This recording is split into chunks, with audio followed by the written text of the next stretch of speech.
Hello, beautiful, exotic women of the world. I hope you all had a lovely weekend, and we're gonna get straight into it today. The "you're still black" argument is tiring and exhausting. So I find that people feel the need to tell us this when we mention aspects of our phenotype or our look, and it's almost used as a humbling tactic. I find that they say this because they want us to denounce our differences, which is very crazy to me because black isn't a monolith. So yes, as exoticals, we understand that we are black, but there are nuances to blackness. There is a nuance to the black people in Brazil. There is a nuance to the black people in Ethiopia. There is a nuance to black people in Trinidad. And so I really don't like the fact that some people don't like for us to mention the differences within our ethnic group and within the nationalities that we hail from, because they're meant to be celebrated. And I really don't appreciate how a lot of black folks like to lump all of us into one group.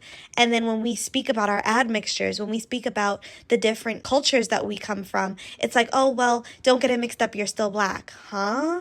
And there's a common misconception that we're all the same just because our skin tones are similar. Mixing, admixture creates nuance. So, for example, in Brazil, there are black people in Brazil, but we understand that in Brazil, there's a mixture of Portuguese, so white Portuguese, there's a mixture of native, and there's a mixture of African.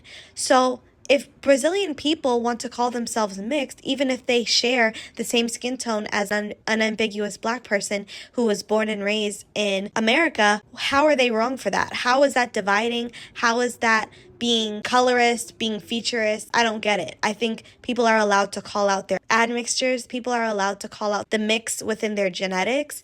And they're allowed to speak on the fact that they may differ from the average typical black person. And the reason why I'm speaking on this topic today is because as an exotical myself, I have faced a lot of bullying from unambiguous black girls when I was younger and had no idea why. So I grew up kind of in la la land, not understanding why I was being picked on. People would tell me it was jealousy, but I didn't understand it because I had a similar skin tone to a lot of the people who bullied me.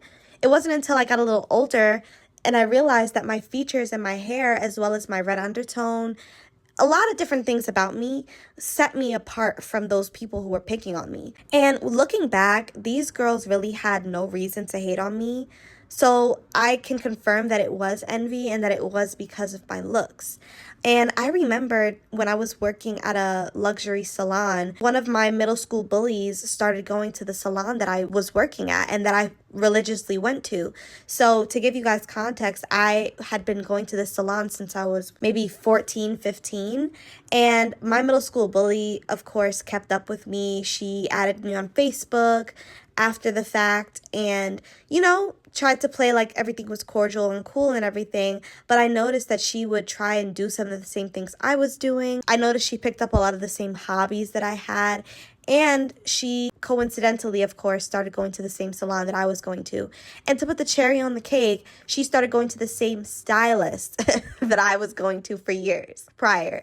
So it just shows that these people are really low-key obsessed with you and they low-key love your life. They just hate that it's you. So she started going to my hairstylist at my salon and she didn't know that I was working there. So she walked in and looked really stunned, and I was at the front desk with my boss, and she checked in, went down to see my hairstylist, and I turned to my boss and I said, that girl used to bully me in middle school. And I remember my boss looking at me and she said, there's a difference between the two of you, and she notices that. And her saying that in the moment didn't really strike a chord with me. I think when she first said it, I was kind of like, I'm different in the sense that I take care of myself. My skin is good, my hair is good. But I didn't understand what she was really saying until like a few years later.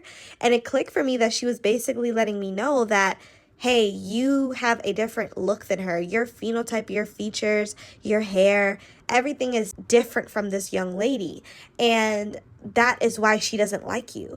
And so that kind of clicked for me, and I realized that this girl was picking on me simply because I was just different from her. And I think that is why Exoticals have these channels. People come on my comment section and they like to spew a lot of hatred and say, oh, you think you're a different type of black when we're all black, or oh, why are you trying to divide the community? Why are you talking about this? Why do you think you're better because you have a different phenotype? No one thinks they're better than anything.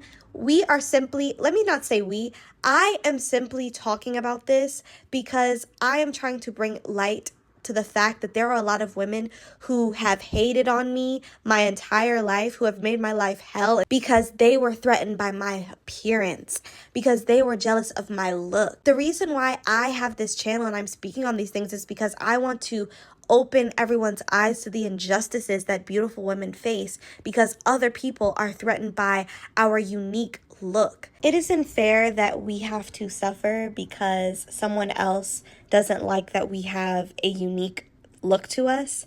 And it's crazy the amount of stress, turmoil, anxiety, fear, stagnation that this type of bullying has caused in my life, and I know it's caused that in a lot of other Exoticals' lives.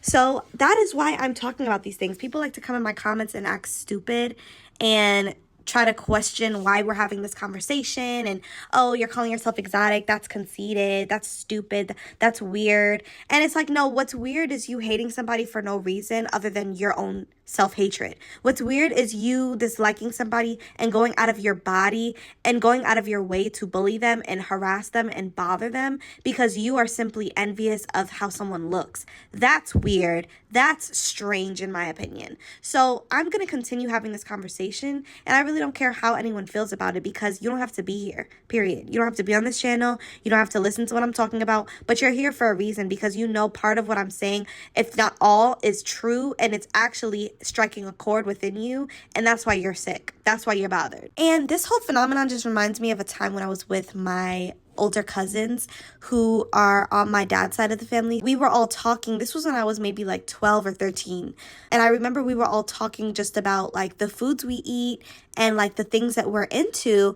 And I remember telling them that I eat a lot of Caribbean food, and I spend a lot of time over at my mom's side of the family's houses, just like, enjoying the West Indian culture. And I mentioned that I enjoy certain types of food because I'm West Indian. And I remember before I could even like finish my sentence, one of my older cousins had cut me off, and she was like, oh, that doesn't matter. You're still black. That doesn't matter. You're still black. I just remember standing there kind of like shook and stuck because I was like, why does she feel the need to say that? And she just kept kind of shutting that part of the conversation down and trying to negate me with, well, you're still black. You're still black. And no one was saying that I wasn't. I think I was just mentioning that I am multicultural and that I have an admixture, and that really did not sit right with her.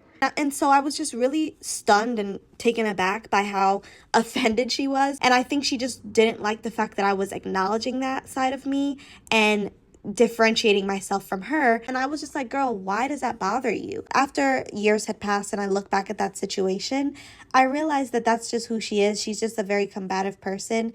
And, she just doesn't like when people have autonomy and speak on the things that they believe to be true for themselves. She tries to impose her opinions over people.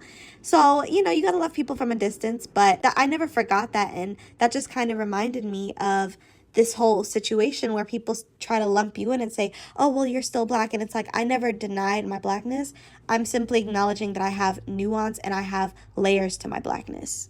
So, ladies, let me know what you think of this. I wonder if any of you have experienced people trying to box you in and tell you that you're still black when you are simply just acknowledging the parts of you that are you, which could be you having multiple cultures, you being multi-generationally mixed, you acknowledging your mixture or your admixture.